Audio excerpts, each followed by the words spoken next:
Fusion Patrol is a listener-supported podcast. Find out how you can help support us at patreon.com/Fusion Patrol.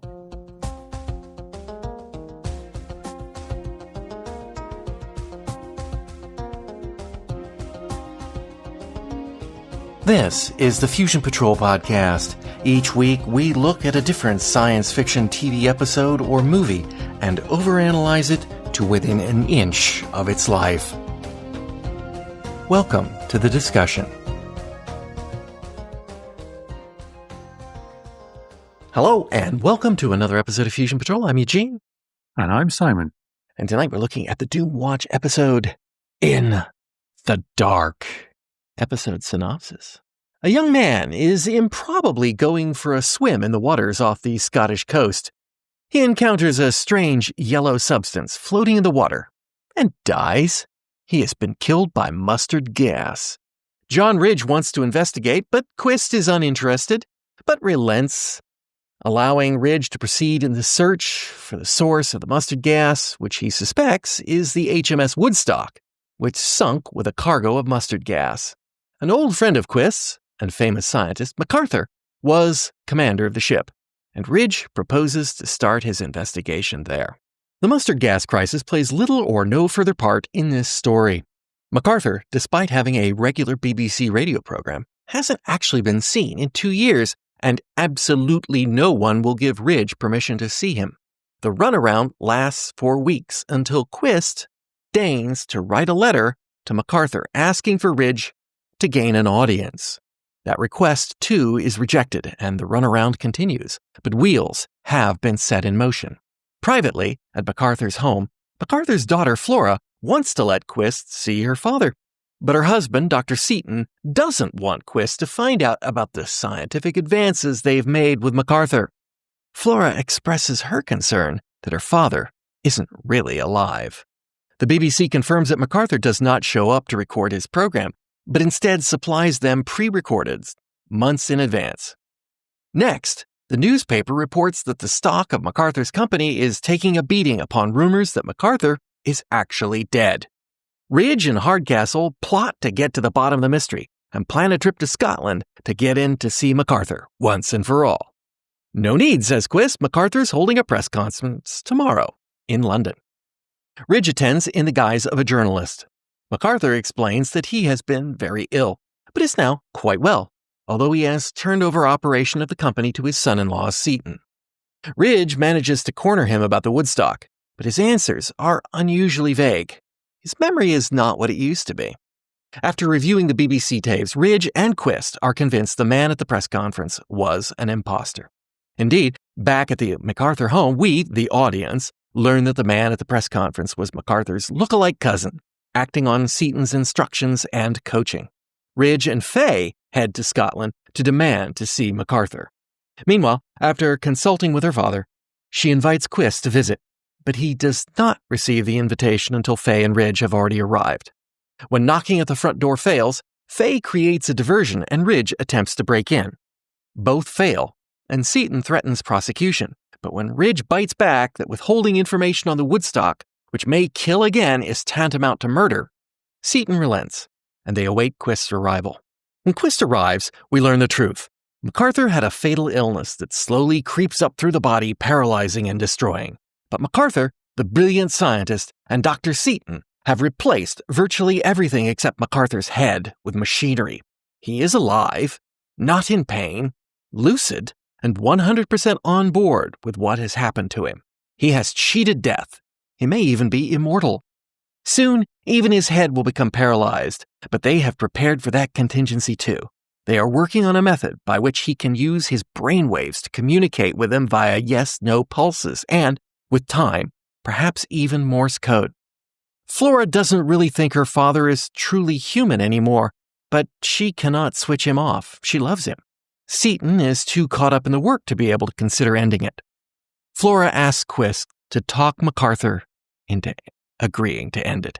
Quist and MacArthur have discussions. MacArthur thinks that he is better than human. Soon, he will be pure thought, unfettered by the physical, capable of making his own reality. Quist sees it as a living hell, locked in the dark, unable to adequately communicate, divorced from the physical reality that makes us human. MacArthur accuses Quist of being unable to see beyond the physical.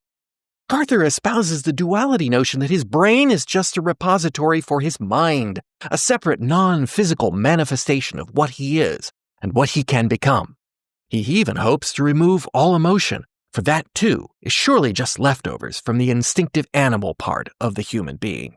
Slowly, though, MacArthur comes around and, in a final conversation with his daughter, tells her that it is time to let him die. Later, with Quist and Faye still there for support, and with her father oblivious in the other room, Flora shuts off the machinery, and MacArthur quietly dies. Oh, and Ridge found the ship and the mustard gas problem was remediated.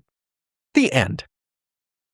So this is by John Gould, not Kit Pedler and Jerry Davis, which just amazes the heck out of me. I know. I didn't Kit look at the Pedler name. and Jerry Davis create their own TV series, and you have to wait 22 episodes until there's a Cyberman. Yeah, and then they didn't even write it. Yeah.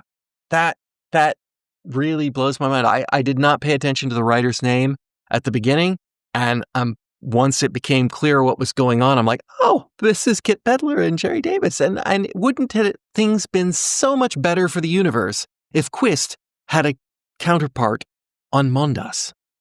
You know, he could have talked that first guy out of it, and then problem solved. The Cyberman land. So, what did you think of this episode? Oh my God, Patrick Troughton. Well, yeah. I mean, where to start? I'm very excited about this episode. But yes, I mean, the cast.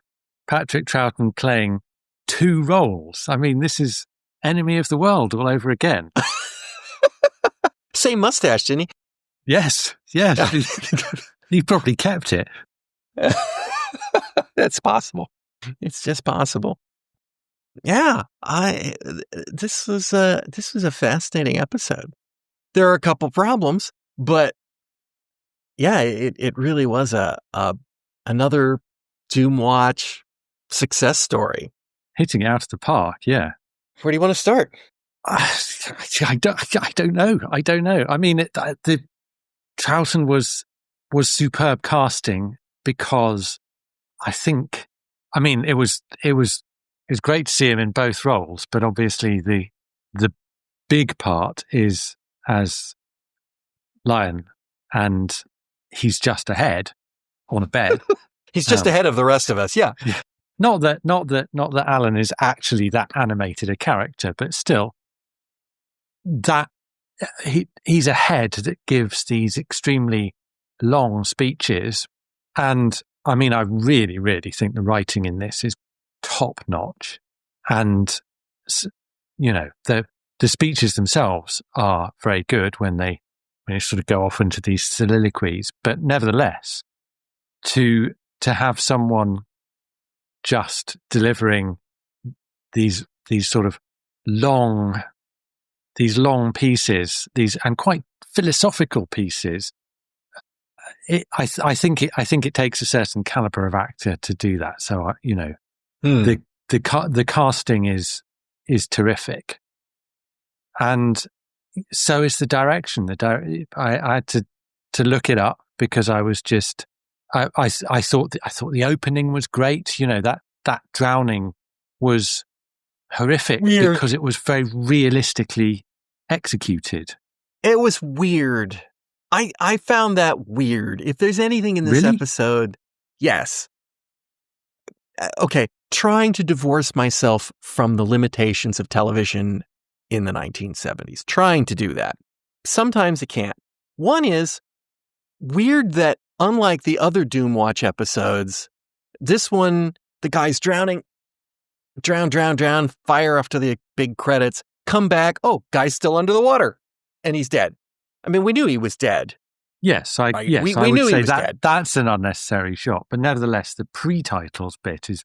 It's decent, yes. It's realistic. I would never jump in water with a floaty patch of yellow floating along on it. Of course, I would never jump in water off the coast of Scotland, which is why I find this highly improbable. But I'll barely go in the water anywhere in, even as far north as California, Southern California, because the water gets too cold. So,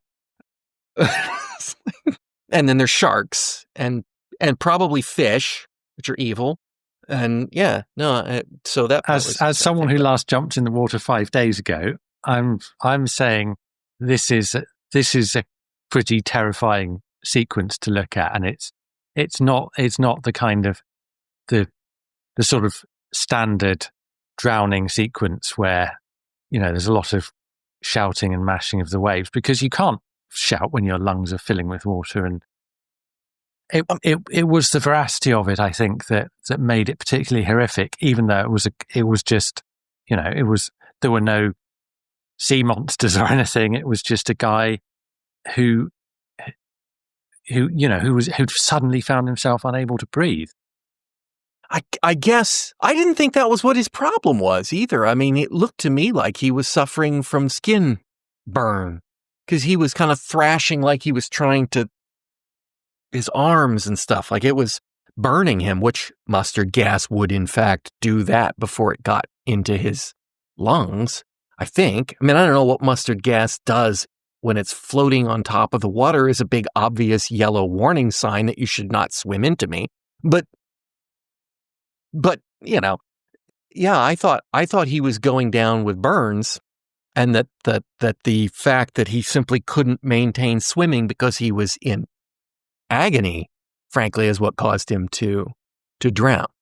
Nonetheless, he did drown, and they have that, what should be an incredibly horrific shot right after the credits of his lifeless body, eyes open in a swimming pool, staring at the camera, which is, I think, the problem. He's clearly in a swimming pool on that, or a water tank of some kind. I just thought it was an unnecessary shot. It's an unnecessary shot. It's very unnecessary, especially considering that the whole mustard gas subplot is largely unnecessary to this story. Well, except that it's the MacGuffin to get you to get Quist. Well, it's not even a MacGuffin. It's what's good about it is that we start out with a kind of a workaday story for the Doomwatch team. This is their bread and butter stuff, right? I guess, yeah. They're Quist doesn't seem to think so, but yeah. Well, all right, but Ridge does, and that's part of the kind of day-to-day office politics that go on there. And so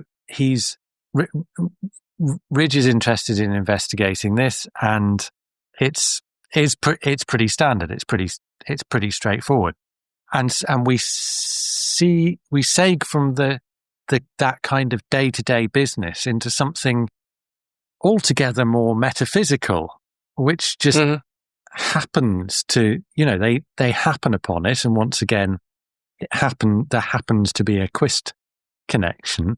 But nevertheless, also, yeah, that is the interesting story. And it's not something that Doomwatch, it's not something you can see they would necessarily investigate as a kind of public health issue or anything like that. But it's nevertheless an absolutely fascinating exploration of a kind of a science fiction extrapolation of where technology is. I mean, it's another one that's still so very relevant. It is taking us, and goodness me, it's so much better than the 10th Planet. I really enjoyed the story. Don't get me wrong. But I definitely got the feeling, especially looking back on it with hindsight, having seen the entire episode, that my guess is that Mr. Gould had the conversations between Quist and MacArthur in his mind, and that was obviously the gem of the idea that he had. He had some concepts that he wanted to hit, and I think he hit them beautifully, and he had to put them in the position, and he came up and said, this is a 12 to 13 minute episode. Now what do I do? And so we have to go through the entire process of, the mustard gas to bring them in. We have to go through weeks of runaround, which, at least they condensed it down to only 10, 15 minutes of the episode, I think. And all of that stuff. And those pieces don't feel as well thought out. And Ridge breaking in with Faye, and then, even to the point of like, all right, we're going to break into the house. Okay, first, let's kill a little time by having you walk up to the house, knock on the door. Then we'll find out if it works. If it doesn't work, then we'll come back. And then I'll break into the house. And then they break in, and then that fails because it's really just a delaying tactic to get there till Quist gets there, because that's when the story begins. Everything up to the point where Quist walks in that door, this story hasn't started yet. And that would be my complaint, if anything, is that, I don't know. I think you're watching a different episode from me. I mean, the structure of this episode is absolutely superb.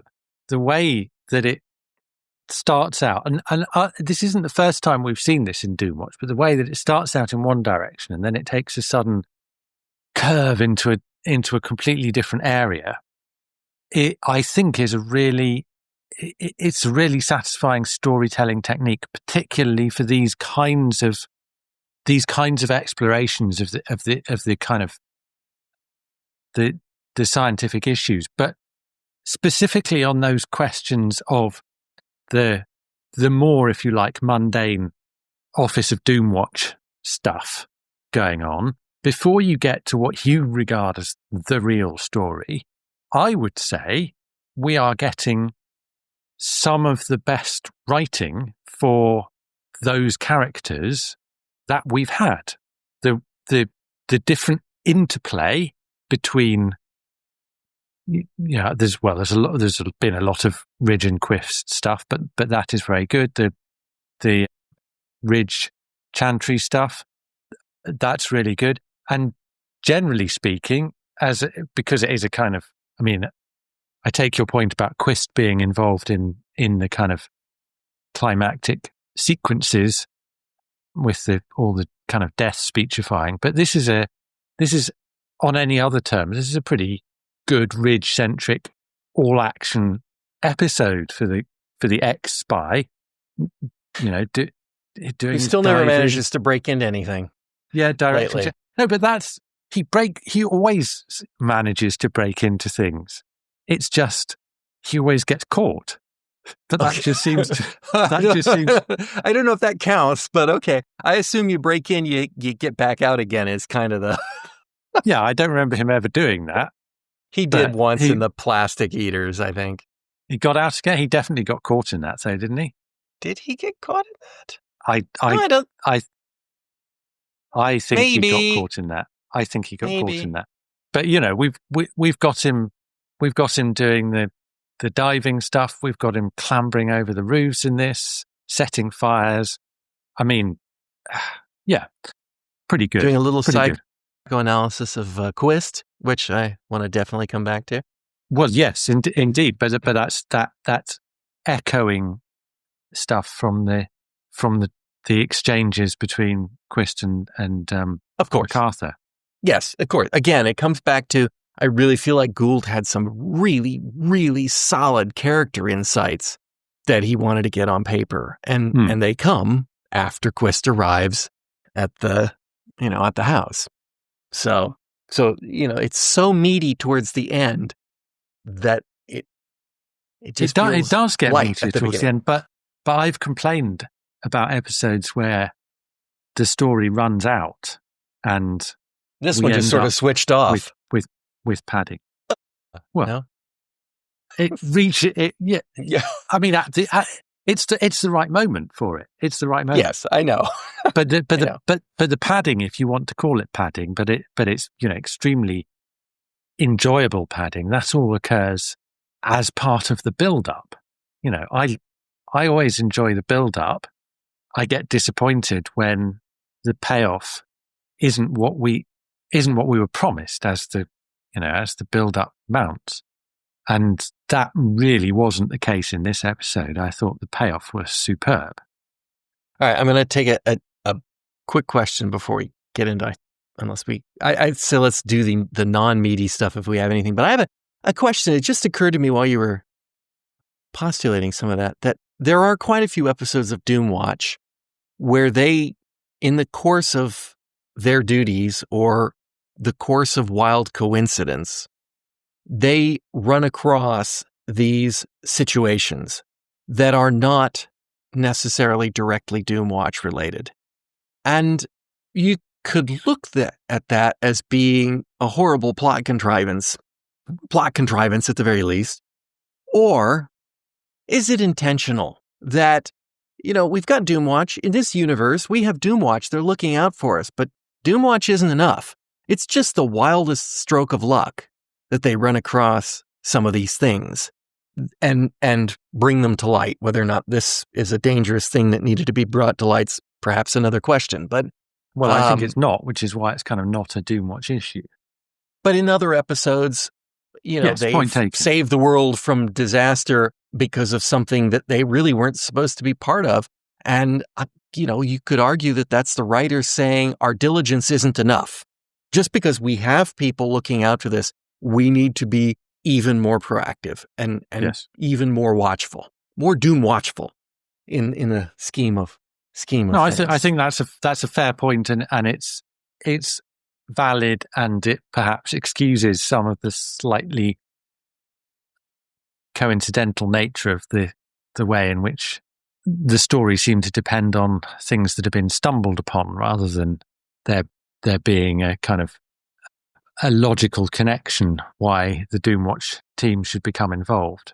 The funny thing here, in a way, is that the area where you would think the authorities should become involved, and this is authorities in the broader sense, is that it seems to me, and I'm no financial lawyer, but it seems to me that there is a fraud in order to manipulate the share price of the MacArthur stock being perpetrated in having a press conference in which someone is presented as being Lion MacArthur, who is not Lion MacArthur.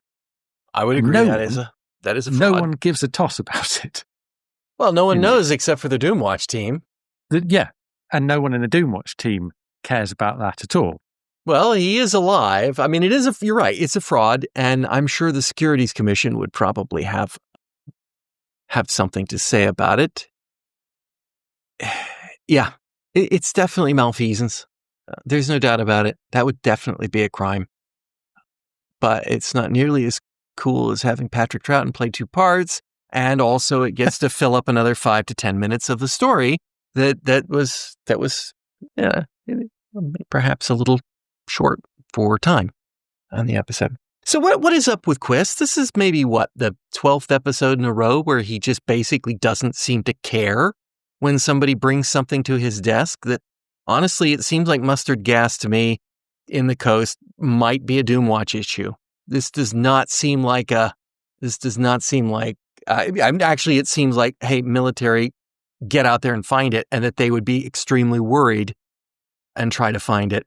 But given that it's Doomwatch doing it, why is it that Quist, for the last few episodes, when they bring him something, goes, look, I've got this interesting thing. Yeah, whatever, get on with it. Go away. And he just doesn't seem to care. I think that may be his management style rather than... Don't bother me until it's a crisis. Yeah. Okay. He's not exactly the typical team player, or in any sense a Democrat. Has he got anyone on his team that's typically a team player? Maybe Colin. Chantry, Hardcastle. I feel like Hardcastle wants to be Ridge. Really? I don't have a strong sense of what Hardcastle wants. I kind of get the impression that he's kind of like, hey, Ridge is going on an adventure. That sounds like what I should be doing too.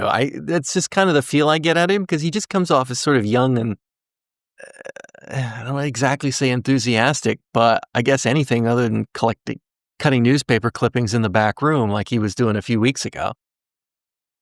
Chantry seems to be a better character, although I don't know that she's super well used in this episode. No, but it's quite fun having her team up with Ridge. Yeah, it's good having somebody to fall back on and talk with. Ridge by himself is not, apart from breaking in and pretending to be John Steed, Really? His repertoire. Let's see. I'm just trying to catch some of the stuff that went earlier in the episode. It was a decent job of hiding the fact that MacArthur was still alive. Yes. There is the daughter's comments keeping him alive. It's debatable. I really didn't know where this was going. Yeah, this stuff about you can't hide death. And it made me think of that Sherlock Holmes story. I think it's Shoscombe Old Place, where obviously they do, spoilers, but they do hide death. And so I thought, well, is this a play on that? Is this, not just hiding death, but actually holding back death for some sort of personal gain? And I thought that there was going to be an element of him being, and I guess he is in a way, but not in this way. I somehow, based on her comments, thought that he was basically locked in. The in the dark was a reference to the fact that he was dead, but that they were artificially keeping him alive, in a full waking coma or something, but he's diving completely down the locked in butterfly type thing. Yeah. So I did not expect his head to be moving. Or talking. Well, even that would have been a struggle even for Patrick Troughton, I think. Yes, I think blinking or not even able to blink would have been tough for him. But yeah, no, it's fine. It just was it's better than fine. Like I said, they did a really good job of hiding from me what was going on in the episode. I didn't expect it to be what it was when we got there. So points on that. I guess you mentioned the direction. Oh, yeah. I can't say that I noticed a whole lot about the direction with the exception of the window shot in the car as Faye is approaching. Yes. But yeah, a bit flashy. Yeah, it seemed ambitious. but yeah, a bit like that shot at the beginning that you complained about might be attracting attention for the, to the extent that it's distracting. But I mean, generally speaking, there were a lot of interesting shots in terms of the photography, but also pretty much every performance in this is perfect and superbly judged. And I know I've gone on about the writing, which I did really like, but some of the lines are quite melodramatic, and it would be easy to go very much over the top with these. And yet, there's the performance is sort of given a space to do that and to make the most of their lines without, I felt, going over the top. The director was Lenny Mayne, by the way, who would go on to direct Troughton in The Three Doctors, and who also directed both Peladon stories and The Hand of Fear. Okay. Don't remember any flashy shots in either of those, but yeah. Well, the Peladon stories, I think, are excellently directed. Actually, and the Hand of Fear, I really like the way that's... Oh, yeah, the Hand of Fear is quite... Actually, the Hand of Fear does stand out compared to most episodes of classic Doctor Who. I will go with that. There's a few, Hand of Fear, especially Planet of Evil. The first episode or two. Yes, before they get studio bound. Yeah. Let's do Ridge. And the one part that I wanted to pull out on Ridge was his comment, and I don't have it exactly quoted down here, so I'll have to paraphrase. It's like, I watch Quist, talking to Quist. You don't walk down ordinary streets. You walk down deserted villages and battered piers or shattered piers, which I can only assume we are specifically referring to the pier that Toby Wren died on and the village that they had to evacuate, which obviously he didn't go walk down. So that's metaphorical. He's intentionally pulling out things that Quist feels really awful about in that dig, which I also think is kind of unique for a writer to have drawn on the stuff of others in the series. Because that's usually, a lot of times when you see that, it's either intended as a multi-part piece or it's maybe the same writer. Well, I don't know. We get, remember, but we get some of the stories where the Whitehall politics is part of the episode and there's some continuity there. But this is different to that, I think, because it's not, we don't have any of that as part of the plot. It's purely there. What you're describing is purely there because it's a character assessment from one of our main regulars to another. We also have the character assessment of MacArthur of Quist, and he's pretty much right on the money too. Always taking the blame. Always taking the blame. Every death you die a little bit more. A little of Quist dies. Again, you're only responsible for you. The only thing you can control is your own body, he says, and then even that's got out of hand. Yeah. Although in the end, obviously it was MacArthur who makes the final decision, even though he himself cannot do so. But then there's Quist's response to all this, or at least his response to Ridge, because Ridge is telling him just to go back to London. You don't even have to turn off a switch. And Quist's response to that is he's saying he chooses to take that responsibility. I'm a man, a human being, I choose. Yeah, which is then reflected, I think, in the next scene with MacArthur, if I'm not mistaken. Mm-hmm. Let's assess that, because it does feel like a segue to the next scene, and I guess possibly going back to the criticism of earlier, it's like the pieces are set up for the conversations between MacArthur and Quist. There is that a valid response from Quist? Was that meaningful rebuttal to Ridge's point? Yes, I think it is, because it reflects the theme that runs through a number of the exchanges in this about the difference between man and animal. In this case, choice. Yes. But no, I guess what I'm getting at in a way is, does Quist really choose to take on those responsibilities? Or is that part of the makeup of the man, the animal? As in, you can make a dog salivate by ringing a bell. You're saying he responds in a certain way like that. You can make a man excited by showing him a pretty girl. And MacArthur is saying, I want to get rid of emotion altogether, all instinct. Mm-hmm. All of them get in the way of thought. And you're saying what Quist is doing there is actually instinct.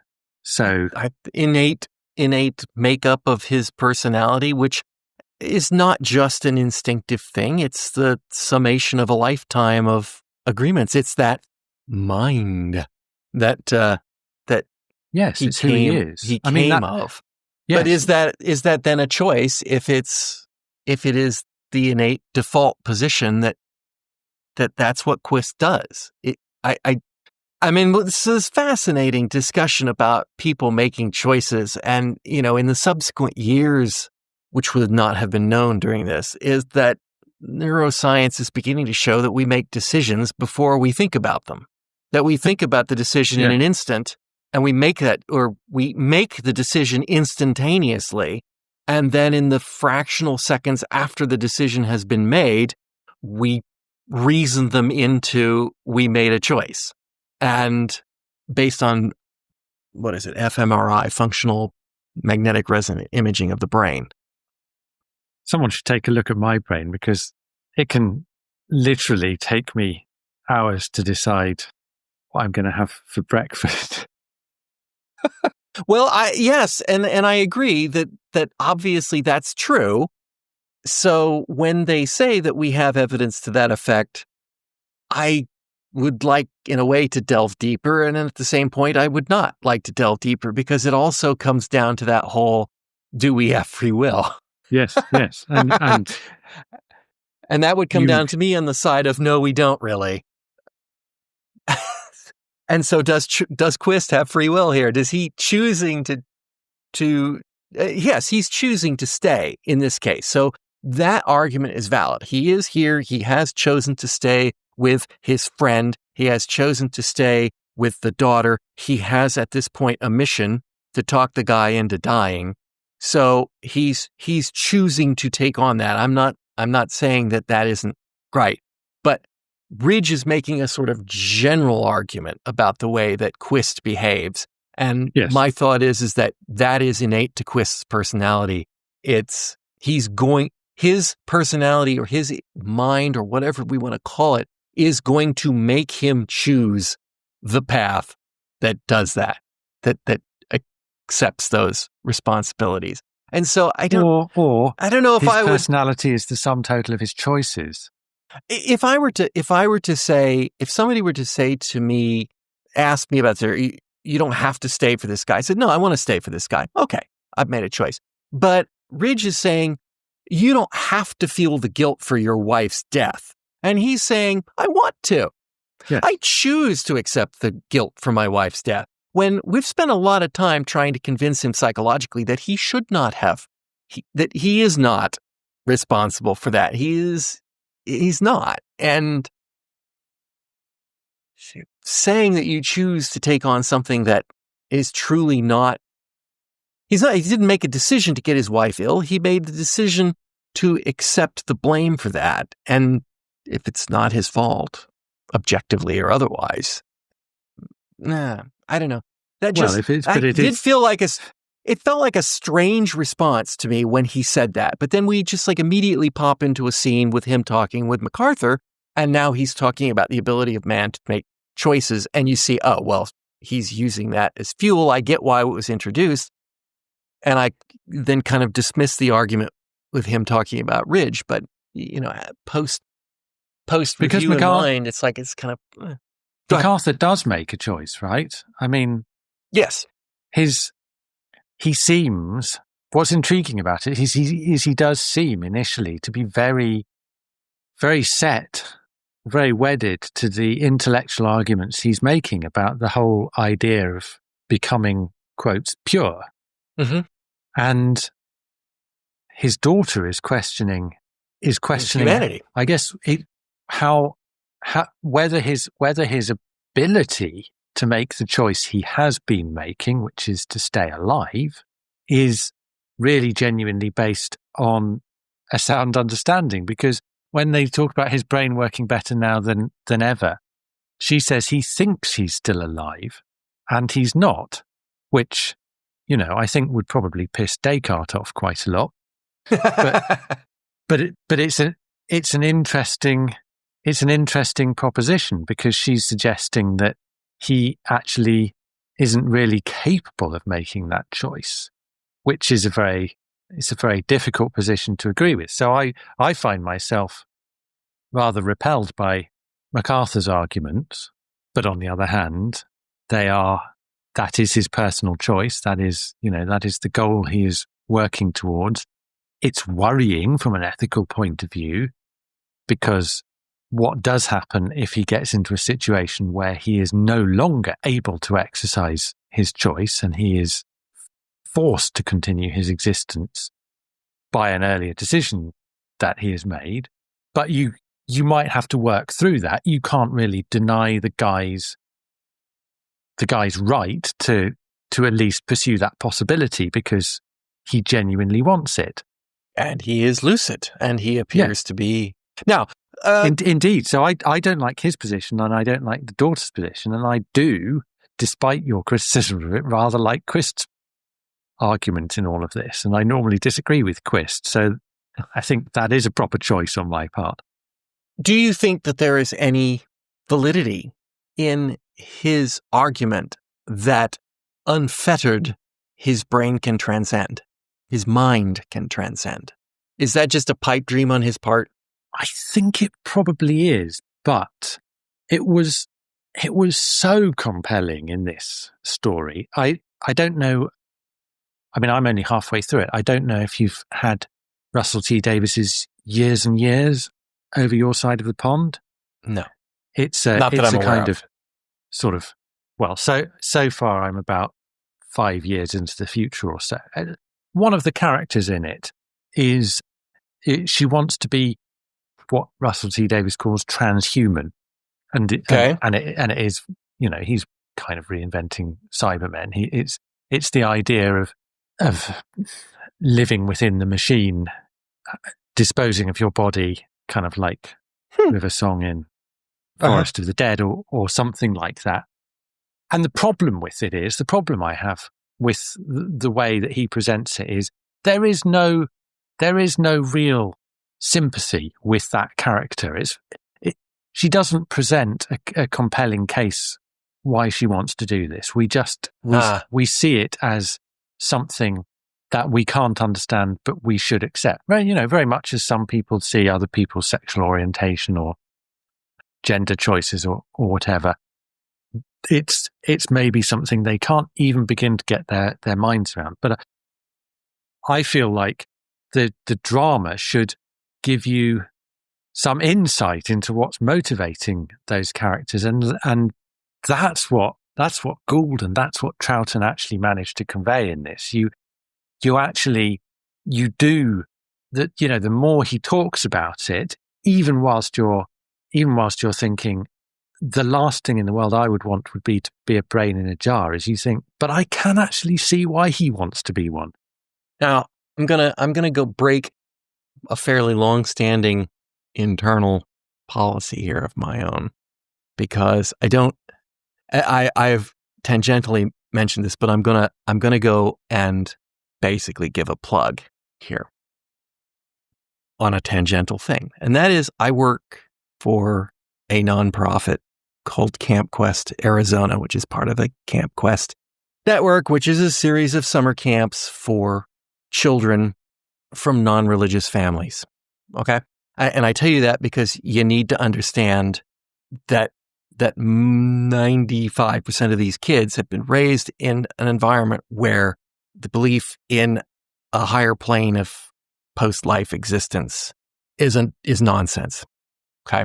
So you've got a bunch of kids that from their core have been raised generally in that way. Not always, but generally in that way. And one of the things that we do at camp is a thing called Socrates Cafe. They do it elsewhere. It's not strictly a Camp Quest thing, but these kids get in and they have these sort of slightly guided discussions on topics that they themselves choose.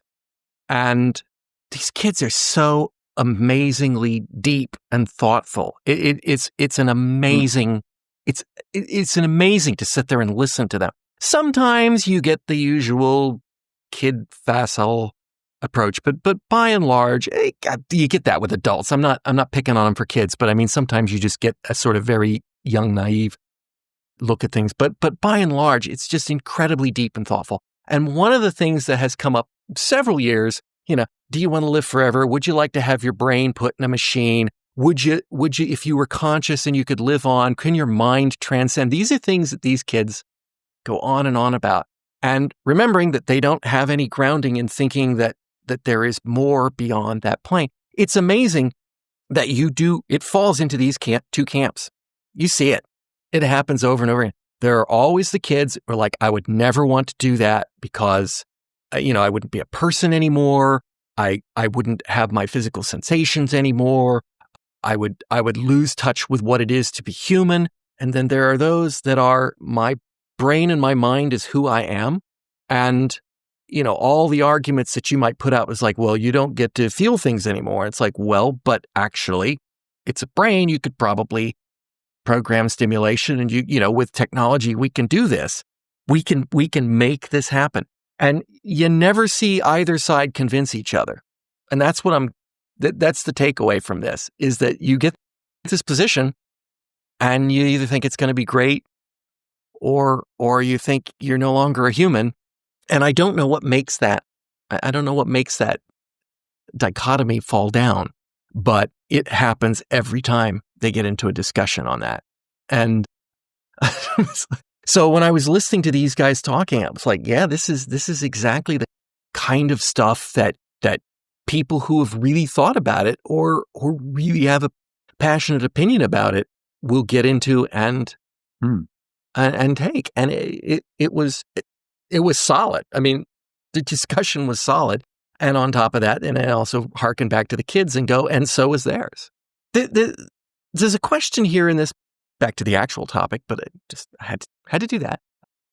because it's real. It's real world in a hypothetical way from people. And I could see how somebody who might have a spiritual view might have a different opinion, right? If you came at it and you believe that dying you go to heaven, or that if you have, you could reach perfection through reincarnation or through, and maybe this is how you reach that perfection or whatever that. But we're talking about which interestingly isn't even touched on in this. It is not, and that's spiritual dimension is completely ignored. It's also what made me think of the kids at Camp Quest. So, is there a slippery slope involved in this? I mean, if you lost a leg, you'd want to continue living, right? Or would you? Right. At what point do you say, okay, I think we're done here. I'm completely lucid, but now I'm paralyzed from the neck down. They've cheated in this story because they've put the future on him. And they said, well, pretty soon you're not going to be able to move your mouth, and then you won't be able to smell, and you won't be able to see. And I'm thinking, if that illness keeps creeping up like that, why do they think the brain's not going to die too from this? But yes, I guess because it's going to go to the absolute worst case scenario. And I think that I can go on record saying right now that if I was locked in, conscious or unconscious, in a coma, was not coming back, throw the switch, right? I don't want to be alive like that. I don't know where the human spirit, the human animal, gives up hope to the point where you go, yeah, I don't want to do this anymore. And it's hard to know that if you're not in that, if you're not facing that, because it's not just the philosophical basis on which, as you say, the kids at Camp Quest divide, but also it's the experiential dimension to it. How can you know what you would do until you're in that situation? Yeah, I guess that's an example of how, okay, I'm gonna be profound here for a moment. I made a comment that occasionally you hear the kids make a naive comment. And I wasn't referring specifically on this topic, right? But I, as a 55-year-old person, sometimes hear things that they say that I, as a 55-year-old person, go, yeah, you have not actually encountered that in the world yet. And they haven't, right? I mean, this is unfortunately how people have been dismissing the opinions of young people forever. And in a way, I'm guilty of it. But in a way, I'm also going, yep, and mine were dismissed and I was wrong. But here is something that virtually none of us in existence out there, have experienced anything like it. So a naive young opinion is no different from an old person's naive opinion because we don't know. We can't know. It's always a realm of speculation. What would I do in that situation? Yeah. So, okay. Absolutely. And on that question of, just on the technical question of whether his brain would continue to work, I also wondered, because they were saying he would lose the sensory inputs. He would go blind. So they were looking at means to be able to read his thought patterns and to get a yes and a no.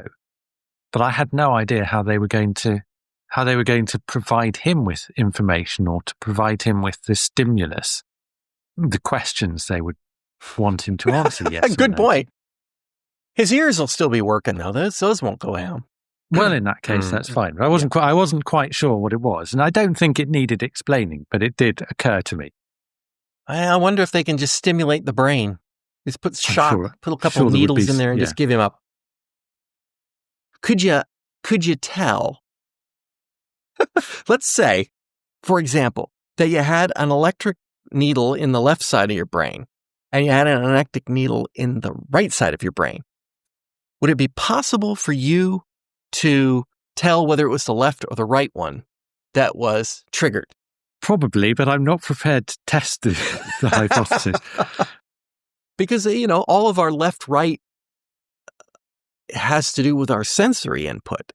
Sound, sight, those all have physical external bearing on us, but do we have right and left sensation? Well, as long as they were different. In the brain?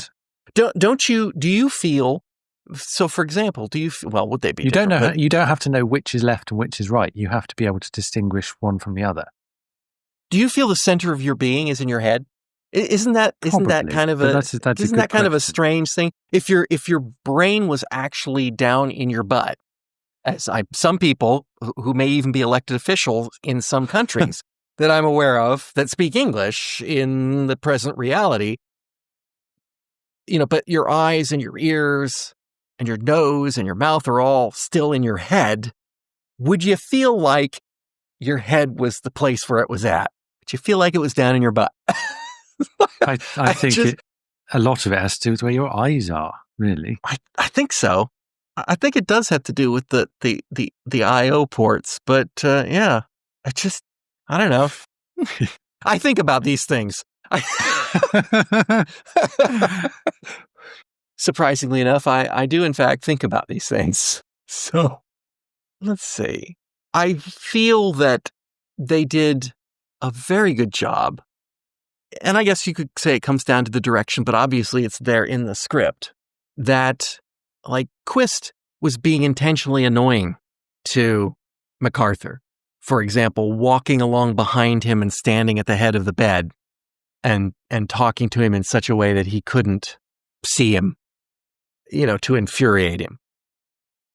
And I think that was intentional, and it was intended to remind him of the limitations of the existence that he currently has. Did he also intentionally leave the speaker off so that MacArthur would have that experience of, I can't get hold of anybody? Because I think that was probably the most pivotal scene. I think he did. Well, we didn't see it, but I did.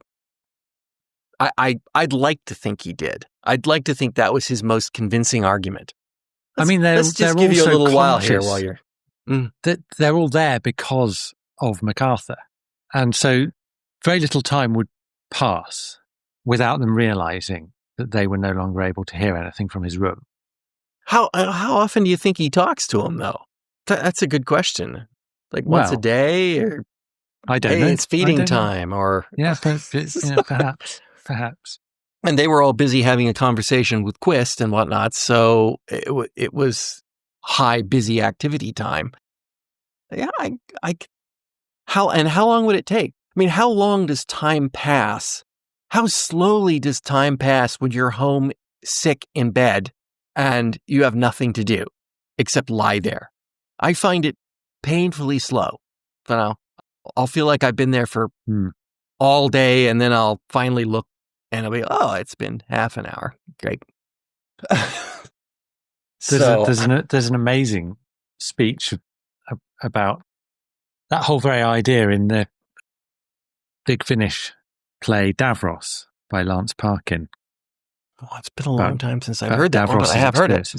It's well worth seeking out and listening to, even just for that speech.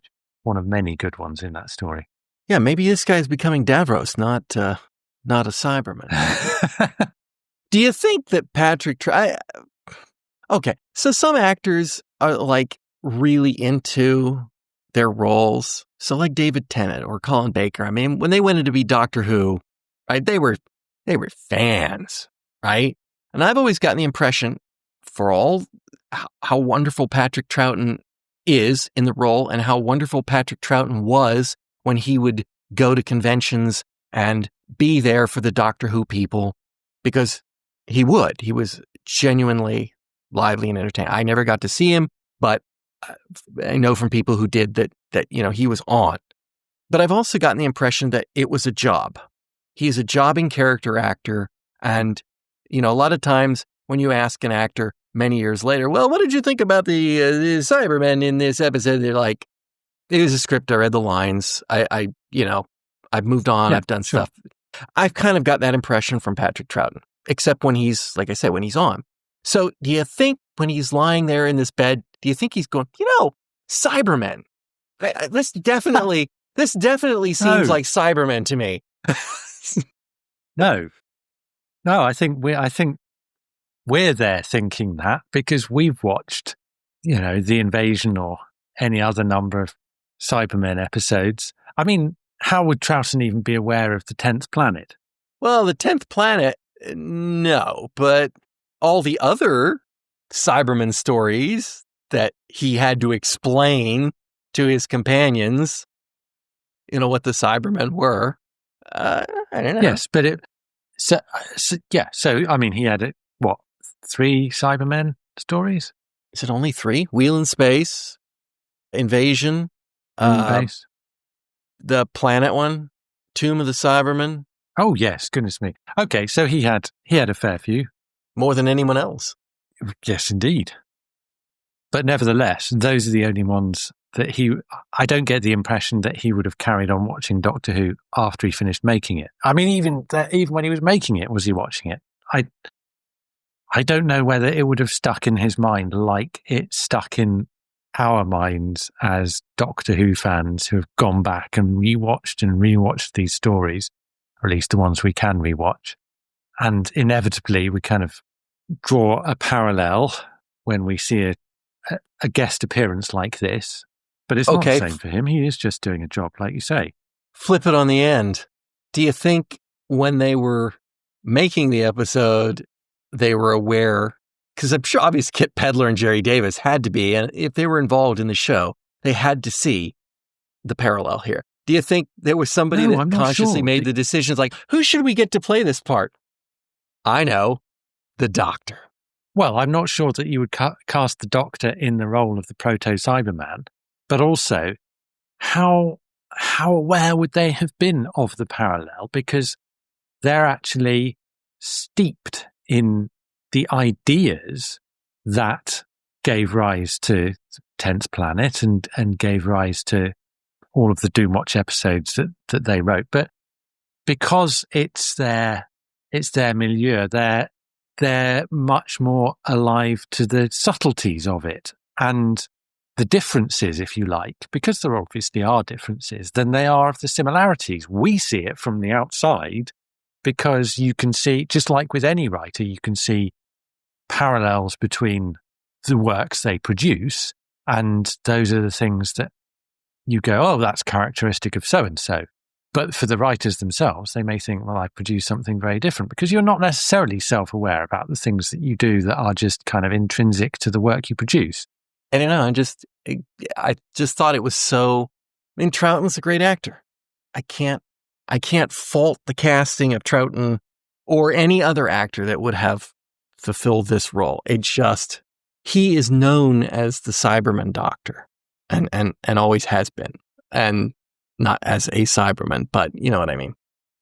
But in 1971, he wouldn't have been known as the Cyberman Doctor because there weren't that many doctors to choose between. Right. And clearly, the Cybermen had appeared. The Cybermen took the place of the Daleks during his time, basically. So, you think of people, I would think in 1971 that people would think Daleks, they would think of William Hartnell, and if they thought of Cybermen, they would think of Patrick Troughton, because just the way it kind of played out. But it's okay. Just curious. Okay, the Doctor, Seaton, has worked with MacArthur to MacArthur's specifications. He has prolonged his life. He has fulfilled his duty as a doctor. He has done no harm. Or has he done harm? Because there's the question, is this harm or not? But he has certainly kept him alive in accordance with a man's wishes. In 1972, Britain, when the daughter turned the switches off, did she commit murder? No. Why? Don't think so. Do you think that was a thing that people could do? I mean, it could be very different in the United States. You can't even commit suicide legally in most places in the United States. So, just because MacArthur says go ahead and throw the switch, that's not legal either. I don't know. I don't know about the history of it, because what was the legal status in 1971, and it would have been a different scenario because life support would not have been as advanced as. Well, it certainly is this, yeah. But I mean, I know that people still fight that. It's not a question of killing someone. The question is of turning off life support. But if you're on life support, you're conscious, are you? I don't know. If she had It's a waited, legal question. If she'd waited until after he could no longer talk, would that make a difference? And then she decides. I don't know. I would think, my guess is that everyone in that room is just going to go, yeah, the equipment stopped working. He was on life support and it no longer kept him going. And that the report in the death certificate is not going to say that Flora flipped the switch, would be my guess. In much the same way as no one's going to bother to ask the question of whether or not it was fraud to... the death certificate is going to... fake the stockholders. Is going to record whatever it was he actually died of. It's not clear I don't know what he died of, but he died because his body wasn't able to sustain life. So, it was respiratory failure or heart failure or something along these lines. If you're talking about a legal question, I grant you the moral question is a different one, but the legal question is probably not. They usually are. The moral question. Actually, no, to me, the moral question is cut and dry. MacArthur said, go ahead and throw the switch. You throw the switch. Done deal. That's morally cut and dried. Yeah, he made that choice. That is cut and dried. The complicated moral question is whether there should be any differentiation drawn between an act of omission and a more direct act. So you draw a distinction between actually actively committing suicide or being assisted in committing suicide as opposed to withdrawing life support. But, to this day, assisted suicide is still... It is illegal, yes. It's legal in the UK, yeah. The distinction is drawn that, in one case you are withdrawing support, but in the other case you are actively intervening. But from a moral point of view, it is quite another matter to draw a distinction between an act and an omission. I don't know that I have anything else specifically on the episode. I've got one thing that I found when I looked into John Gould, because I just thought this episode was really beautifully written, and it was written by a guy who'd obviously thought quite deeply about the issues in it, and had written these speeches about what it means to be human and trying to explore that, and in particular this idea of the self-awareness of death. He says every human knows, even from a very young age, that one day they're going to die. This episode was broadcast in February 1971, and John died Gould in 74. Died in 1974, aged 37, as far as I can figure out. Which I don't know. I just found a bit. You think he knew? I was moved by that fact, given what he had written, and also by the fact that what he might have written had he lived longer, because I think we may have been deprived from a very selfish point of view. I did not see anything that I have ever seen that he worked on. No. But I also didn't see what he died of. No, I could find very little information about him. Although I'm not familiar with anything else he's done. There was a mini-series called The Donati Conspiracy. I don't know if I'm pronouncing that right. That seems to have been very highly regarded. Sequel was made. So it may be that I should have been more familiar with his work. It's not quite true. I've never seen anything he's done. He actually wrote some additional material for Do Not Adjust Your Set, but I'm not sure that gag writing for a Monty Python precursor counts as being particularly significant work. I think technically I probably have those DVDs, so I may have seen it as well. Now that you mention it. Yeah, I wonder. It'd be interesting to find out if he was, known to be terminal. But I don't think it's too terribly surprising that you haven't seen anything about it, since he died before you were born, if I'm not mistaken. Well, yes. So, given how the BBC is and British television, some things survive and some things don't. Yeah, another good one. I kind of like going into them blind, so to speak, on the Doomwatch episodes. I mean, I was completely blind on this one. I hadn't even seen a plot synopsis. So I thought we were all about the mustard gas, and I honestly was, when it was the mustard gas, I'm like, oh boy, this one's gonna be a dull one. Well, in that case, Simon, thank you for joining me. It's a pleasure, as always.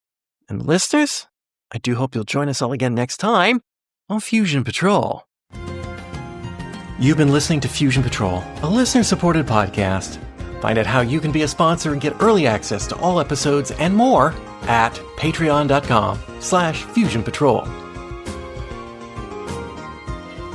Come join the conversation on Facebook or Twitter.